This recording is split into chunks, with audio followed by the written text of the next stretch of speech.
დიდი მეცნიერები აცნობიერებენ, რომ მეცნიერება შეზღუდულია და ეს ძალიან მნიშვნელოვანია.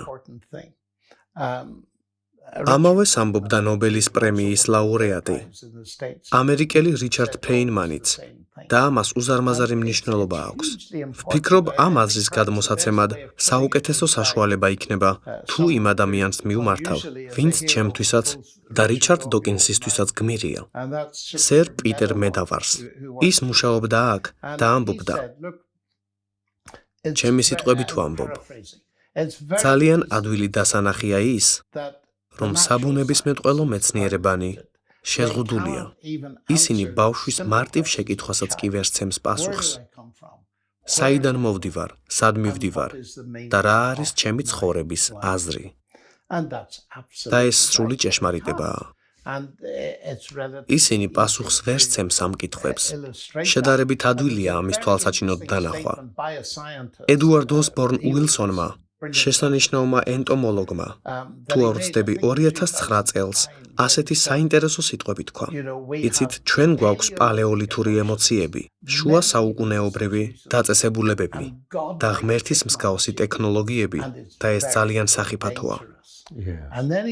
შემდეგ აგრძელებს და ამბობს, რომ საშიშ მდგომარეობაში ვიქნებით მანამ, სანამ არ ვუპასუხებთ იმ დიდ შეკითხვებს, რომლებზეც ფილოსოფოსები იმტვრევდნენ თავს.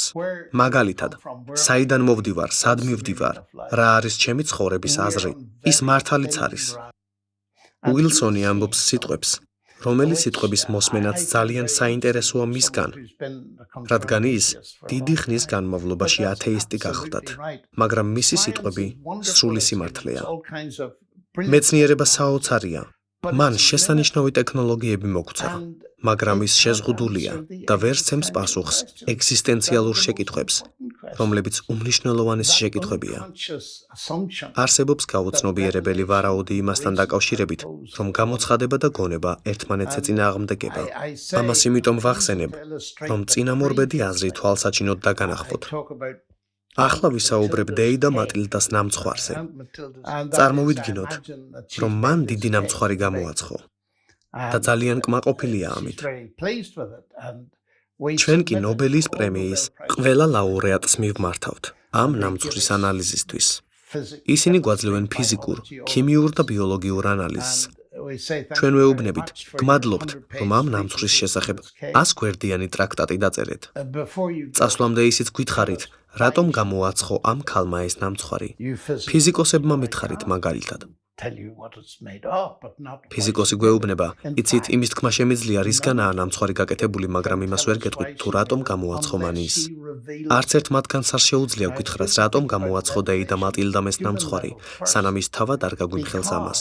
ვფიქრობ, კარგი იქნება თუ თავდაპირველად ადამიანურ დონეზე ვიფიქრებთ გამოცხადების შესახებ, რადგან მიზეზის გამხელისას ჩვენი გონება არ წყვეტს საზროვნებას.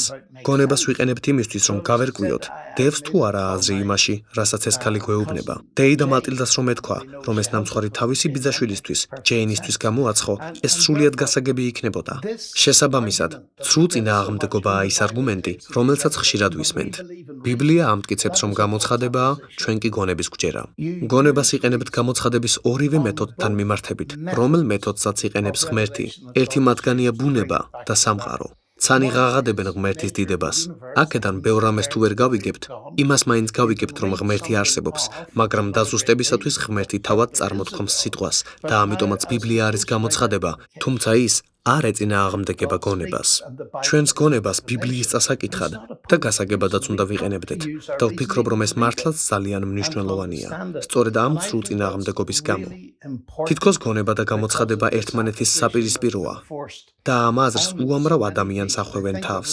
ისინი ფიქრობენ, რომ თუ სიტყვა გამოცხადებას გამოიყენებთ, ამით გონებას გადაახტებით და უარყოფთ მას. ეს კი ასე სულაც არ არის.